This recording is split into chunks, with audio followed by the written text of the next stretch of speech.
ప్రియా దేవుని బిడ్డలారా, మరి దేవుని యొక్క నామమును బట్టి మనము దేవుని కొద్ది నిమిషాలు, ఎందుకంటే భూమి మీదకి నరులను తొంగి చూసినప్పుడు దేవుడు నావాహు నీతిమంతుడిగా కనబడ్డాడు అని, అలాంటి వాడు ఎవరు లేరని దేవుడు మరి ఆజ్ఞాపించారు.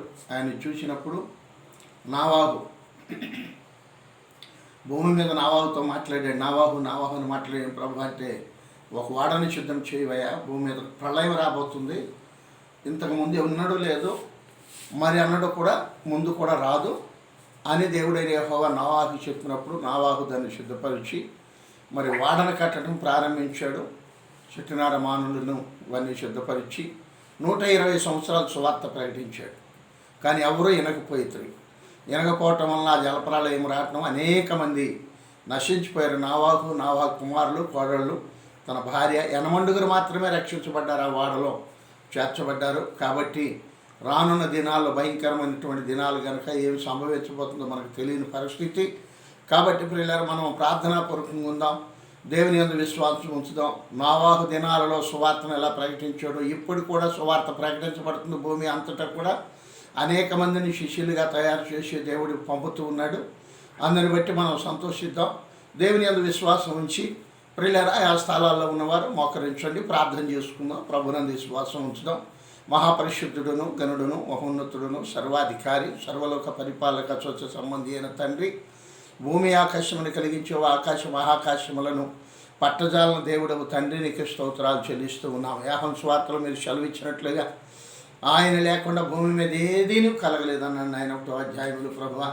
కాబట్టి నాయన మీరు లేకుండా భూమి మీద ఏదీ కలగలేదు కనుక ఇవన్నీ నీ వలన కలిగాయి, నీ వలన మాత్రమే సృష్టి నడిపించబడుతూ ఉంది. తండ్రి, నీకు స్తోత్రాలు చెల్లిస్తూ నా సృష్టిలో జీవిస్తున్నటువంటి జీవరాశులన్నీ కూడా నేను స్తుతిస్తూ ఉన్నాయి, నేను పొగుడుచూ ఉన్నాయి నాయన, నీ నామాన్ని కనపరుస్తూ ఉన్నాయి ప్రభు. నీకు స్తోత్రాలు. మనుషుడు మాత్రం దారి తప్పిపోయి పాపములో నాయన పడి ఉన్నాడు. తండ్రి, నీకు స్తోత్రాలు. వారి పాపం వల్ల వచ్చి జీతం మరణం అన్నావు. కాబట్టి అనేక మంది పాపముల పడి నశించిపోతూ ఉన్నారు, నరకానికి నాయన సిద్ధంగా ఉన్నారు. తండ్రి, వారికి నరకము నుండి విడుదల పొందటానికి నీ కృప కలిగినటువంటి అష్టాలక మమ్మల్ని మేము సమర్పించుకుంటూ ఉన్నాం. నా భారతదేశము నాయన నీ యొక్క యేసుకు సొంతం కావాలని ఆలోచన కలిగి ప్రార్థన చేస్తున్నాం. మా ప్రార్థనలు వ్యర్థము కాకుండా దుష్టుడు దొంగిలించుకోడు ప్రభువా. అనేక మంది మారు మనసు పొందుటకు, రక్షింపబడుటకు నాయన, వారి పాపము నుండి విడుదల పొందుటకు మీరే సహాయం చేయండి, దయ చూపించండి, మహిమతో నింపండి ప్రభువా. ఆనాడు ఇశ్రాయేలులు పాపదాసలాల నుండి తండ్రి ఐగుప్తు శర నుండి తప్పించారు. మా ప్రార్థనలు కూడా ఆలకించి అనేక మంది మారు మనసు పొందటానికి, అనేక మంది రక్షింపబడటానికి యేసు క్రీస్తు దేవుడని, సజీవుడని, నమ్మదగిన వాడని నాయన అనేక మంది ఒప్పుకున్నట్లు మీరే సహాయం చేయండి. ఆయన యేసు మృతి చెంది తిరిగి లేచినని ఎవడ నమ్మునో అనే లేఖనాలు చక్కగా చదివిస్తూ ఉన్నాయి. తండ్రి, నీకు స్తోత్రాలు. అట్టివాడు రక్షింపబడుననే లేఖనాలు చదివిస్తూ ఉన్నాయి. కాబట్టి ఈ దినం ప్రార్థిస్తూ ఉన్నాం. అనేక మంది భారతదేశ పౌరులందరూ రక్షింపబడాలని నాయన నాడు మీరు సెలవిచ్చారు ప్రభా. మా తండ్రి, నీకు స్తోత్రాలయ్యా.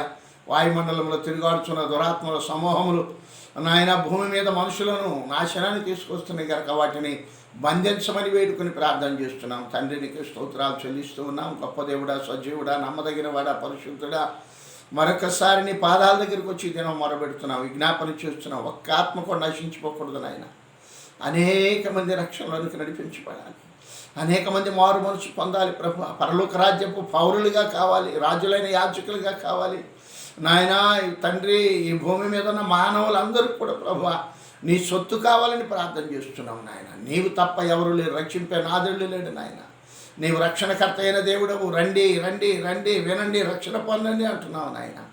అనేక మంది, వేలాది మంది రక్షణ పొంది భూమి మీద నేను స్తుతిస్తూ ఉన్నారు నాయన. ఇంకా ఇంకా ఎందరో నశించిపోతూ ఉన్నారు, రక్షణ లేని ప్రజలు ఉన్నారు. వారి కొరకు ప్రార్థన చేస్తున్నాం నాయన. వారి పాపముల నుండి విడుదల పొందినట్లు, పశ్చాత్తాపలైనట్లు నాయన, వారి భూమి మీద నివసించు కాలము కొద్ది కాలమే కావచ్చు ప్రభా. జీవించు కాలాన్ని నాయన వారు గుర్తెరిగినట్లు సహాయం చేయండి నాయన. నీతి మార్గంలో నడుచుటకు, యథార్థంగా జీవించుటకు నాయన, భూమి మీద యావత్ ప్రపంచంలో ఉన్న మానవులందరినీ ప్రభా యథార్థవంతులుగా మలసాలని మీరు ఆలోచించారు. పరలోకమును విడిచారు, భూలోకానికి వచ్చారు ప్రభా. భూమి మీద ఉన్నటువంటి మానవాళ్ళందరినీ కూడా రండి, వినండి, రక్షింపబడండి అని చెప్పావు తండ్రి. మొదట నా నీతిని, నా రాజ్యాన్ని ఎతకమన్నావు నాయన. ఆ తర్వాత అవన్నీ దొరుకుతాయి అన్నావు ప్రభా. భూమి మీద నీకు ఏది కావాలో అప్పుడు నన్ను అడగండి, నేను మీకు ఇస్తాను.